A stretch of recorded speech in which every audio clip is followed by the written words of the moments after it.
Durante toda a sua vida você ouviu falar em aquecimento global e dizem aí que esse aquecimento global iria derreter as geleiras, aumentar o nível dos mares, mas isso não existe. Segundo o professor Luiz Molion, que é um dos cientistas, eu posso até dizer, mais polêmicos do Brasil no que se trata desse assunto. Professor, eu ouvi a minha vida inteira de que existe aquecimento global e que tudo acabaria sendo inundado por derretimento das geleiras. Isso não existe? Não, isso é uma hipótese que não foi comprovada, né? Não tem sido comprovada pelas projeções do IPCC, que é a sigla em inglês para o Painel Intergovernamental de Mudanças Climáticas. As temperaturas já deveriam estar hoje 1 grau acima do que a primeira projeção que eles fizeram em 1990. E o que se observa, na realidade, é que nos últimos 16 anos a temperatura tem se mantido estável, embora a concentração de gás carbônico na atmosfera, que seria o principal causador do aquecimento global, a concentração de CO2 aumentou cerca de 10%, passou de 367 ppm para 400 partes por milhão, mas a temperatura permanece estável. Não há evidência de que o nível do mar esteja subindo. Se você pegar, por exemplo, o registro de Estocolmo, na Suécia, que começou em 1890, na realidade o que você vê é que o nível do mar em Estocolmo está caindo e não está aumentando. O que fez muita notícia foi o derretimento do gelo do Ártico em 2012, no ano passado, em que em setembro do ano passado chegou uma redução de 2,8 milhões de quilômetros quadrados.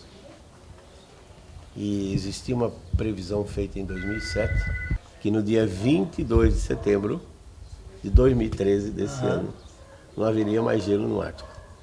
Bom, como então em setembro de 2012 deu aquele tremendo derretimento de 2,8 milhões de quilômetros quadrados, os catastrofistas então estavam apostando de que nesse ano já não teríamos mais.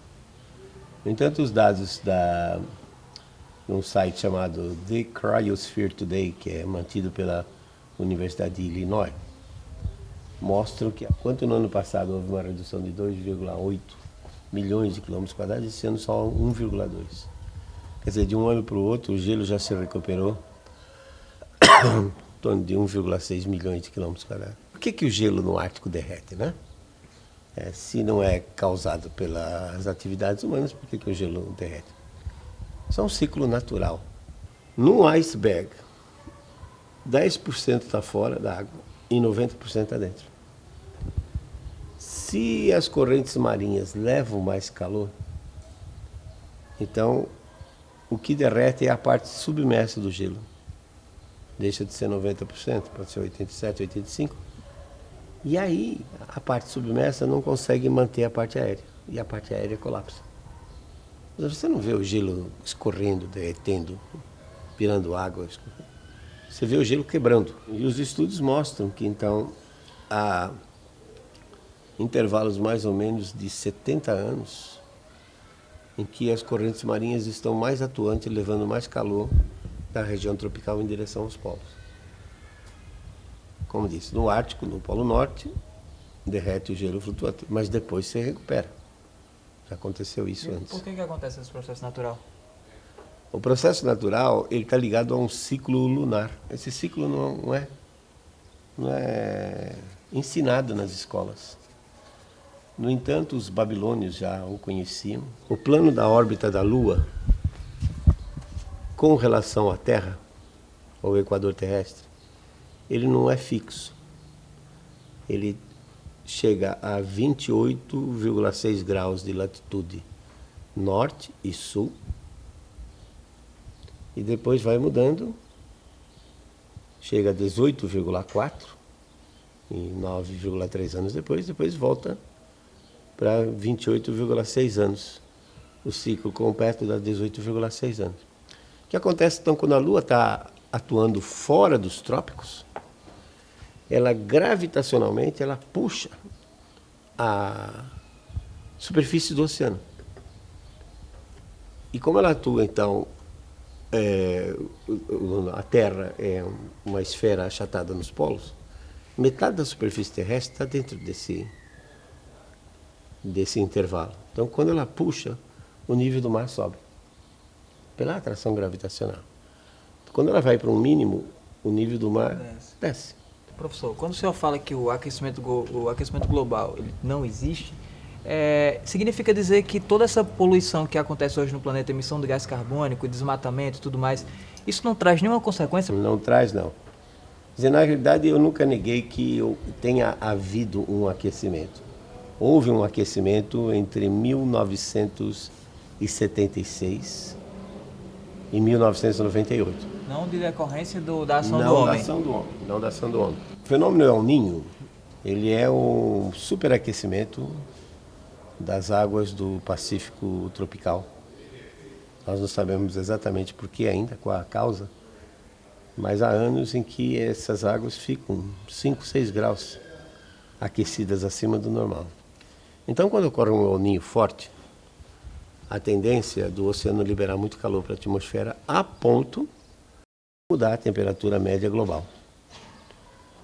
Por exemplo, no El Niño de 97 e 98, que provocou uma seca muito severa aqui no Nordeste, a temperatura média global chegou a ficar 0,8 graus acima da média. Então, o que a gente observa é que entre 76 e 98 houve uma sequência muito grande de El Niños fortes. E agora está mais frio do que em 98? Agora já está esfriando. A comunidade científica dispõe de 70 boias fixas, ancoradas entre a América do Sul e a Indonésia, norte da Austrália. E temos mais cerca de 3.600 boias que estão à deriva. Elas se deslocam com as correntes marinhas. E essas boias estão dizendo que os oceanos estão se esfriando. Professor, agora vem cá, não seria melhor mesmo a gente estar falando para o pessoal, não polua não, porque aí vai ter um aquecimento global e todo mundo vai morrer? Você não pode tentar fazer com que as pessoas conservem o ambiente com falsas premissas científicas, né? Porque no futuro isso aí pode trazer consequências sérias. Não, você dá risada, mas eu digo o seguinte, que essas coisas já estão no livro das criancinhas, né? Elas estão aprendendo que o homem está destruindo a camada de ozônio, que o homem está aquecendo o planeta, e que são hipóteses que nunca foram comprovadas. Nunca existiu buraco na camada de ozônio? Existe, mas é natural. Ah, é? Ele já tinha sido descrito por Sir Gordon Dobson em 1960, que ele não chamou de buraco, ele chamou de anomalia na camada de ozônio. Ele é causado pelas condições naturais que a Antártica tem. E muito interessante, que também não chega ao público, é que a Antártica, o continente antártico, tem 12 vulcões ativos, constantemente.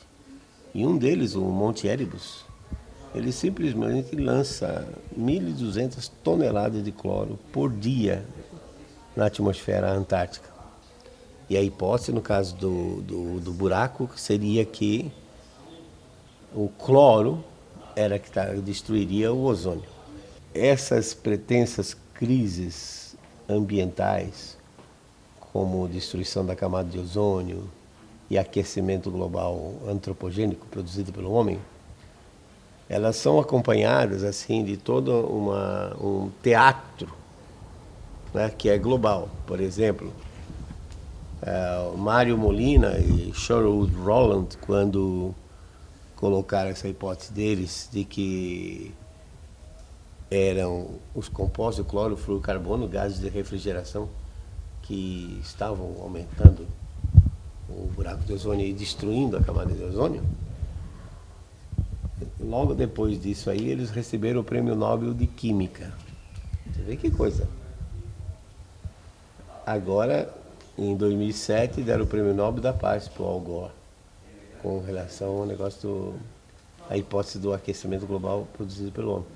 Então você percebe que essas coisas elas são orquestradas pelos países desenvolvidos. No fundo, embora diga que eu sou que eu sou adepto da teoria da conspiração, mas na realidade quando você vê essas falsas crises ambientais, você percebe claramente que isso é uma questão de colonialismo.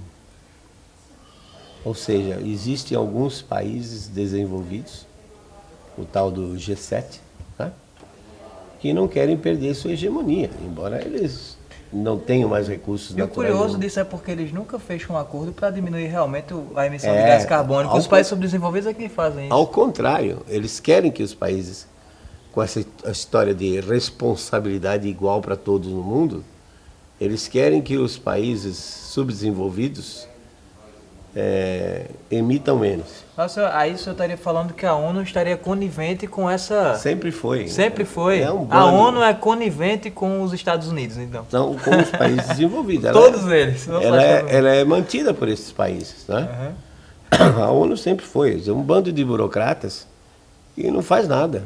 E se isso acabar, eles perdem o emprego deles.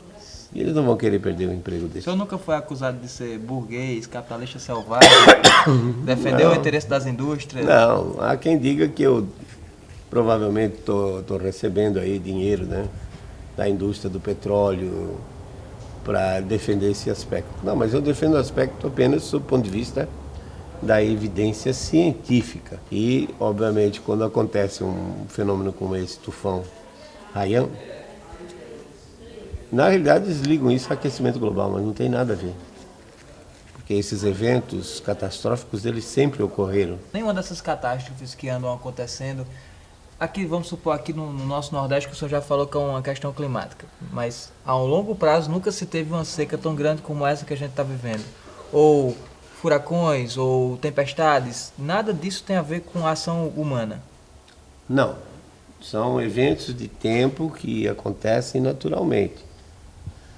Por exemplo, a pior seca até hoje que nós tivemos aqui no Nordeste foi em 1877 e 1879.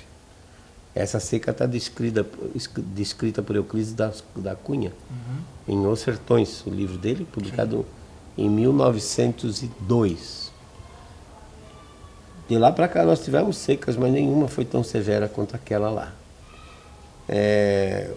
O maior furacão que já entrou nos Estados Unidos, que acabou com metade da população de Galveston, no Texas, mais de 10 mil pessoas morreram, foi em 1900. Agora você se pergunta, seca no Nordeste em 1877, o maior furacão já registrado em 1900. Qual era a atividade do homem naquela época? Mas naquela época não se tinha uma estrutura tão grande como hoje para enfrentar os problemas também, né? Hoje, se tivermos uma seca como a de 1877, e nos Estados Unidos tiver um furacão como esse de 1900, ou uma onda de calor como em 1896, hoje o desastre seria muito maior, porque a população aumentou, né? Então, a sociedade hoje está mais vulnerável a fenômenos que ocorreram no passado com a mesma intensidade do que ocorre hoje. Você vê o caso da tragédia que ocorreu na região serrana do Rio de Janeiro em 2011. Né? A chuva foi intensa? Foi. Mas as cerca de 1.000 pessoas que desapareceram, elas desapareceram soterradas. Por quê? Porque estavam ocupando área de risco em locais de deslizamento. Foi a primeira vez que aconteceu? Não. Se você entrar na internet e digitar Serra das Araras 1967, naquela época, mais de 1.700 pessoas desapareceram. Ônibus inteiros, lotados, foram soterrados. E qual era a atividade humana naquela época, né? Quer dizer, o Brasil tinha menos de 90 milhões de habitantes. Hoje nós somos 201 milhões.